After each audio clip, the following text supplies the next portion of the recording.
Hi everybody, Forata Live here with another Keyforge video. Mass Mutation is out. It's super exciting looking at new cards and new decks. In this video I'm going to be going through one of the new decks that I've got for Mass Mutation, taking you through all the cards, talking about the deck, giving it a bit of a review so you can see what it's like. So this deck we're looking at now is Buerd, the Underling of the Forum. I'll just line up the card there so you can have a look at that. And immediately, not too much in terms of enhancements. There's just a couple of cards with enhancements in there. So that's interesting. Other things standing out for me, Lethalogica, that's a nice card in Logos, and the Archivist, we'll have a look at that. Sanctum, Ardent Hero, that seems to be pretty strong in this set. Lieutenant Gorvenal, they're good. Equalize, now with the amount of amber floating around on cards in Sanctum and Saurian, that is a very handy card to have. Saurian's double Axiom, double Citizen Shrix, double Perfectus Ludo, and a Monument to Shrix, so that could be pretty strong. So let's start having a look through the cards. Let's kick off with Logos. So first up, it's Diametric Charge, and I've got to say, whether you like the card and its effect or not, the artwork on this is absolutely epic. I just love this with the robot kind of walking away from the explosion. Pretty handy effect as well. Play, deal 1 to a creature with 2 splash. You get an Amber Pip. My second version of that's enhanced, so I also do an extra damage. So potentially that's putting 2 or 3 damage onto an individual creature, which can take out quite a few key cards in this set. Next up, Causal Loop.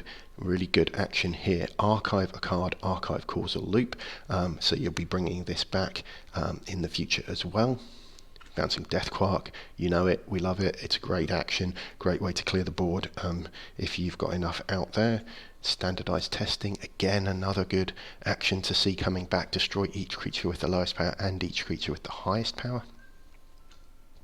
That's that Lethalogica. Play, discard cards from the top of your deck until you discard a Logos card or run out of cards. If you discard a Logos card, put it into your hand, get an Amber Pit for playing it, so you're basically going to be cycling your deck to pick something up. Eclectic Inquiry, it's another action. It's got an Amber Pit, play, archive the top 2 cards of your deck, so some more archiving. Opposition Research, that's put a damage enhancement pip in. Play, enemy creatures cannot reap during your opponent's next turn. Quick, so the Adventurer, another good reprint in Logos Skirmish. Fight, draw a card. Now the Archivist, now this is one of the new cards that's definitely strong, not a huge amount of archiving in this deck. A couple more cards to look at in Logos. If you archive the Archivist, archive it face up. While the Archivist is in your archives, instead of picking up all of your archives, you may choose to pick up any number of cards in your archives. So it basically allows you to selectively draw from your archives, but I think in this deck there's just not enough archiving to make it super powerful. Oddclawed, really love these paired pieces of artwork. So Vellum and Hyde in Worlds Collide were a favourite of mine. Hans Krill, the artist that did that, has done Oddclawed and even Ivan in this set. Unfortunately, this deck has only got Oddclawed in. I've had another deck that I just went through on a previous video which had Oddclawed and Even Ivan, it had Vellum and Hyde, and it had a couple of Gamgees, all by Hans Krill, so it was a bit of a kind of Hans Krill artwork super deck. Really love it. Oddclawed, 5 power creature, so that's handy. The action there, if your opponent has an odd amount of Amber Steel 1, I'll be honest, playing with Even Ivan and Oddclawed, struggling to get that effect off. Too many times, you know, getting it out on board, getting it ready, and then relying, in this case, on your opponent having odd. At least with the pair of them, you can kind of pick them off in order. So lastly then in this deck, a tiny bit more archiving. Research Smoko, destroyed, archive the top card of your deck. So a little bit of archiving there, but not a huge amount to make the best use out of the Archivist. Let's have a look now at Sanctum. Here we go, Champion and Aphiel. Taunt, 6 power, 1 armor, pretty strong. You've seen it before, it's one of the bedrocks of those big Sanctum boards. Now, Lieutenant Gorvenal, 4 power, 1 armor. After you fight with a creature, Lieutenant Gorvenal captures 1, and I've got 2 of them. And again, it doesn't have to be Sanctum, so if he's out on the board, then you are getting a very strong effect happening there and capturing each turn, potentially each time you fight. So liking that. Ardent Hero. Now this is a creature with Taunt, cannot be dealt damage by mutant creatures or creatures with power 5 or higher, so you can protect some weaker creatures with this. And if your opponent's relying on mutants or some big creatures out on board, Ardent Hero really putting in work. I'd quite fancy seeing 2 or 3 even in a deck. That would give you a really strong board if you're in a Mass Mutations matchup. Next up, Dino Knights. This is one of those mutant mashup creatures. Play, you may exalt Dino Knight if you do deal 3 damage to a creature. So that is the Dino Saurian effect. 6 power, 2 armor, the kind of armor and the power boost coming from Sanctum. Bulwark, 4 power, 1 armor, assault 2. Each of its neighbours gain assault 2. That's good. Burning Glare, nice action. Put an enhancement pip in, you get an amber. Play, stun an enemy creature or stun each enemy mutant creature. Now this is a really strong card. Equalize. You get an amber pip for playing it. Redistribute the amber on friendly creatures among friendly creatures. Redistribute the amber on enemy creatures among enemy creatures. So this is one of those actions where you can spread your amber around. You can move it out to protect it a bit better. You can concentrate all of your enemy's amber on one particularly weak creature perhaps, and then wipe it out. So great card. Cleansing Wave, heal 1 damage from each creature, gain 1 amber for each creature healed that way. That's always good. You've got Smite there, ready and fight with a friendly creature, deal 2 damage to the attack creature's neighbours, so some synergy with Cleansing Wave for sure.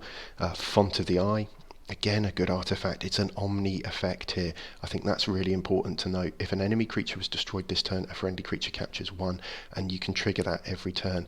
In the launch event at my local game store, I was up against a deck with 2 of these in, and again I think I hadn't realised just how powerful it was going to be with the omni, because it meant even on a non-sanctum turn, if they just destroyed one of my creatures with 2 of these out, it allowed them to capture 2, and that was just wrecking my amber. Really hard to hold on to any amber.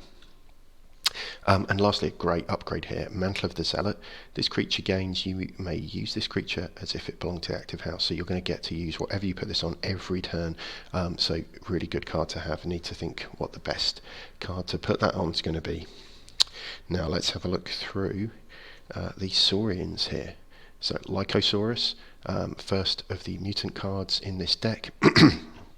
In Saurian, 5 power, it gets Skirmish.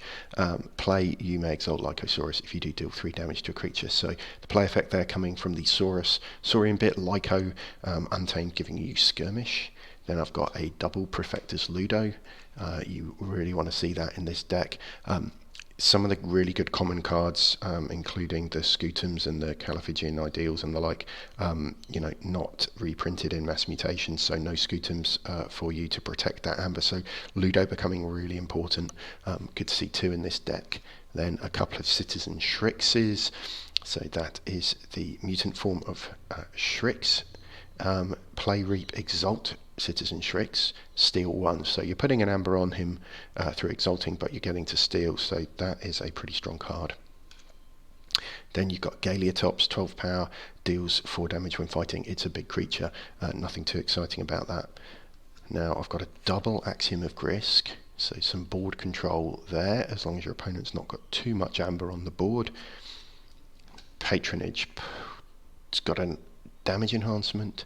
Play, move half of the amber from a creature to your pool, move the remaining amber from a creature to your opponent's pool. You can pull some amber off a creature, potentially clear all the amber off a creature just before you Axiom, so that's pretty handy. Curse of Vanity, with a really interesting piece of art here with the kind of mirror. It's an action, play, exalt a friendly creature and an enemy creature.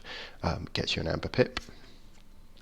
Now this Monument, I really love this one, Monument to Shrix. You may spend amber on Monument to Shrix as if it was in your pool, so it's got that Shrix effect.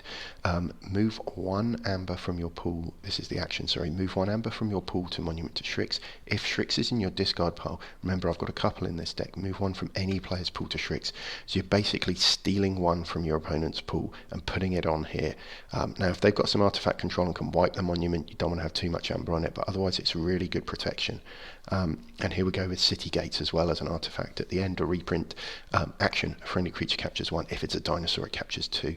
So some pretty good Saurian cards there. Liking it quite a lot. So let's have a look again at the deck list. So Buerd, the Underling of the forum, definitely some nice cards in here. I'm not sure it's going to be the strongest deck in the world. Let's maybe have a quick look at some of the stats.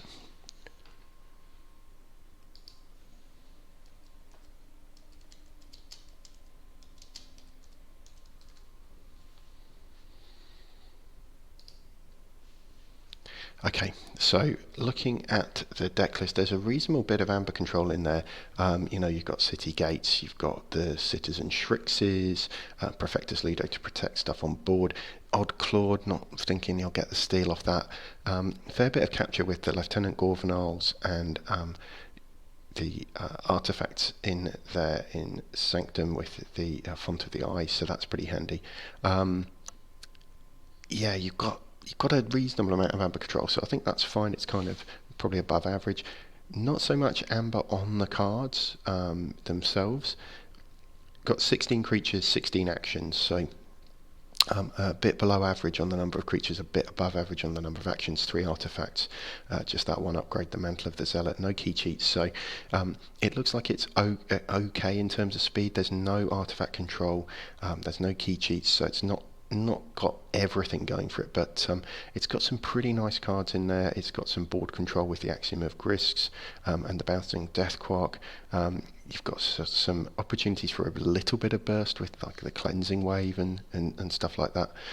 Some archiving, but not a huge amount. It's a bit of a weird deck in that sense. I think it's kind of it's got a bit of everything, but nothing super standing out. I think the double Shrix is definitely fairly strong, the double Ludo, so you can kind of afford to lose some of your creatures in Saurian with amber on them. You've got a fair bit of capture, the Gorvenals and the like, yeah. So overall, I'm pretty happy with this deck. I think I'm definitely going to want to give it a spin, see how it goes, see how it plays out. I think it's going to be a fun deck to play with. Might not be the strongest one in the world, but definitely another good deck, and an interesting spread of cards from Mass Mutations in there.